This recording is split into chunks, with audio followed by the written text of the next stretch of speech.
السلام علیکم ورحمۃ اللہ وبرکاتہ۔ فہم رمضان المبارک کورس کا دوسرا سبق۔ نحمدہ ونصلی علی رسولہ الکریم، اما بعد فاعوذ باللہ من الشیطان الرجیم، بسم اللہ الرحمن الرحیم۔ رمضان المبارک کا تھوڑا سا تعارف رہ گیا تھا۔ روزہ کے لغوی معنی ہے رکنا، ٹھیک ہے۔ روزہ کے لغوی معنی ہے رکنا۔ اصطلاح میں روزہ کھانے پینے اور جماع یعنی شوہر اور بیوی کی ہمبستری کو جماع کہتے ہیں، جماع سے رکنے کو کہتے ہیں۔ رمضان میں اجر کا اضافہ۔ رمضان المبارک میں روزہ دار کی عبادت کے اجر کو بڑھا دیا جاتا ہے۔ اگر نفل کام کرے گا تو فرض کے برابر اجر دیا جائے گا۔ اگر ایک فرض پورا کرے گا تو 70 فرضوں کے برابر اس کو اجر ملے گا۔ ایک واقعہ ہے رمضان المبارک کے احترام کے بارے میں۔ نزہۃ المجاز میں ایک واقعہ لکھا ہے کہ یہ وہ وقت تھا جب مسلمان غالب تھے اور کفار ان کے درمیان رہتے تھے۔ ایک مرتبہ ایک مجوسی کے بیٹے نے رمضان المبارک کے دنوں میں کھانا کھایا۔ جب اس نے کھلے عام کھانا کھایا تو اس مجوسی کو بہت غصہ آیا۔ اس نے اپنے بیٹے کو ڈانٹ ڈپٹ کی کہ تجھے شرم نہیں آتی؟ یہ مسلمانوں کا مقدس مہینہ ہے، وہ دن میں روزہ رکھتے ہیں اور تو دن میں اس طرح کھلے عام کھا رہا ہے۔ خیر بات آئی گئی۔ اس مجوسی کے پڑوس میں ایک بزرگ رہتے تھے۔ جب اس مجوسی کا انتقال ہو گیا تو ان بزرگ نے اس کو خواب میں دیکھا کہ وہ مجوسی جنت کی بہاروں میں ہے۔ وہ بڑے حیران ہوئے، اس سے پوچھنے لگے کہ آپ تو مجوسی تھے اور میں آپ کو جنت میں دیکھ رہا ہوں۔ وہ جواب میں کہنے لگا کہ ایک مرتبہ میرے بیٹے نے رمضان المبارک میں کھلے عام کھانا کھایا تھا اور میں نے رمضان المبارک کے ادب کی وجہ سے اس کو ڈانٹا تھا۔ اللہ تعالیٰ کو میرا یہ عمل اتنا پسند آیا کہ موت کے وقت مجھے کلمہ پڑھنے کی توفیق نصیب فرما دی۔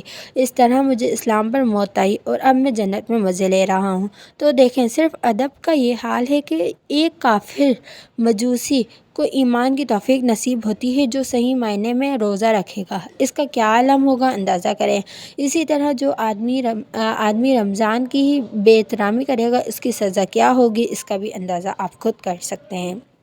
رمضان کی اہمیت۔ رمضان المبارک کو دیگر تمام مہینوں پر فضیلت حاصل ہے۔ اس مہینے میں اللہ رب العزت کی رحمتوں، عنایت اور کرم نوازیوں کی عجیب شان ہوتی ہے۔ انہی برکات کا یہ ثمرہ ہے کہ اس میں ایک نفل کا ثواب فرض کے برابر اور ایک فرض کا ثواب 70 فرائض کے برابر کر دیا جاتا ہے۔ اس مہینے میں عبادات اور ریاضات کا علم کیسا ہونا چاہیے؟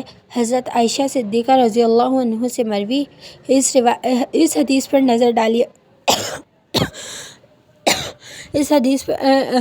نظر ڈال فرماتی ہیں۔ ترجمہ: جب رمضان کا مہینہ آتا تو رسول اللہ صلی اللہ علیہ وسلم کمر ہمت کس لیتے اور اپنے بستر پر تشریف نہ لاتے یہاں تک کہ رمضان گزر جاتا۔ لیکن رمضان کی آخری 10 راتیں آتی تو سیدہ عائشہ رضی اللہ عنہا فرماتی ہیں۔ ترجمہ: رسول اللہ صلی اللہ علیہ وسلم نے آخری 10 دنوں میں جو کوشش فرماتے ہیں وہ باقی دنوں میں نہ فرماتے۔ رمضان المبارک میں چونکہ اجر و ثواب کئی گنا بڑھ جاتا ہے، اس لیے جتنی بھی عبادت انسان کر سکتا ہو ضرور کرے۔ روز مرہ کے چند عبادات کو مستقل مزاجی اور اعتدال و اطمینان سے کیا جائے تو انشاءاللہ بہت فائدہ ہوگا۔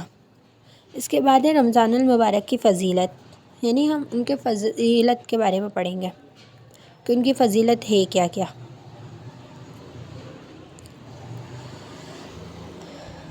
ابوبکر بلخی رحمہ اللہ فرماتے ہیں، ماہ رجب ہوا کی مانند ہے اور شعبان بادل کی طرح اور رمضان گویا بارش ہے۔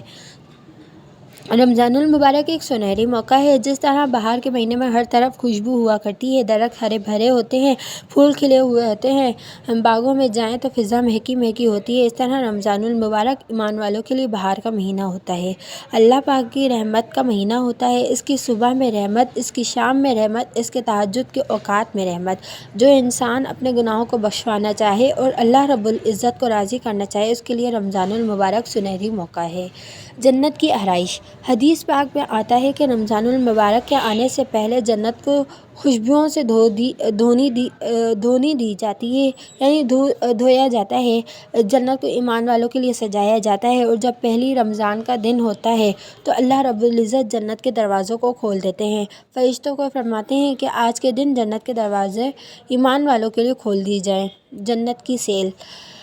اللہ پاک رمضان المبارک میں جنت کی سیل لگاتے ہیں، لہٰذا ہر مسلمان کو چاہیے کہ جنت کو حاصل کرنے کی کوشش کرے، ورنہ جو رمضان المبارک میں محروم رہ گیا وہ کامیاب نہیں ہو سکتا۔ سال کا دل رمضان المبارک پورے سال کا دل ہے۔ اگر یہ درست رہے گا تو پورا سال درست رہے گا۔ رمضان المبارک کا انتخاب امام الانبیاء خاتم النبیین صلی اللہ علیہ وسلم کی امت پر روزے فرض کرنے کے لیے رمضان کو منتخب کیوں کیا، اس کی اصل حکمت کیا ہے، وہ تو اللہ پاک ہی جانتے ہیں، لیکن قرآن اور سنت کے پیش نظر کہا جا سکتا ہے اس مبارک مہینے کی بہت ساری ایسی خصوصیات ہیں جو صرف اسی مہینے کے ساتھ خاص ہیں، کسی دوسرے مہینے کو وہ خصوصیات حاصل نہیں۔ نمبر 1، خصوصیات۔ اسی مہینے میں تمام آسمانی کتابیں اور صحیفے نازل ہوئے، خاص طور پر قرآن مجید کا نزول ہوا جو خود ہی قرآن پاک نے ہمیں بتایا ہے، شہر رمضان الذی انزل فیہ القرآن۔ نمبر 2، رمضان المبارک میں نوافل کا درجہ فرائض کے برابر اور ایک فرض کا درجہ 70 فرائض کے برابر ہو جاتا ہے۔ نمبر 3، رمضان المبارک کے مہینے میں اللہ تعالیٰ نے 5 چیزیں ایسی اس امت کو ایسی دی ہیں جو پہلے کسی بھی امت کو نہیں دی۔ وہ 5 چیزیں یہ ہیں۔ نمبر 1، روزہ دار کے منہ کی بو اللہ پاک کے نزدیک مشک سے بھی زیادہ پسندیدہ ہے۔ نمبر 2، افطار کے وقت مچھلیاں ان کے لیے مغفرت کی دعا کرتی رہتی ہیں۔ نمبر 3، روزے داروں کے لیے ہر روز جنت آراستہ کی جاتی ہے۔ نمبر 4، رمضان المبارک کے مہینے میں سرکش شیاطین زنجیروں میں جکڑ دیے جاتے ہیں اور جہنم کے دروازے بند کر کے جنت کے دروازے کو کھول دیا جاتا ہے۔ رمضان کی آخری رات میں روزے داروں کی مغفرت کر دی جاتی ہے۔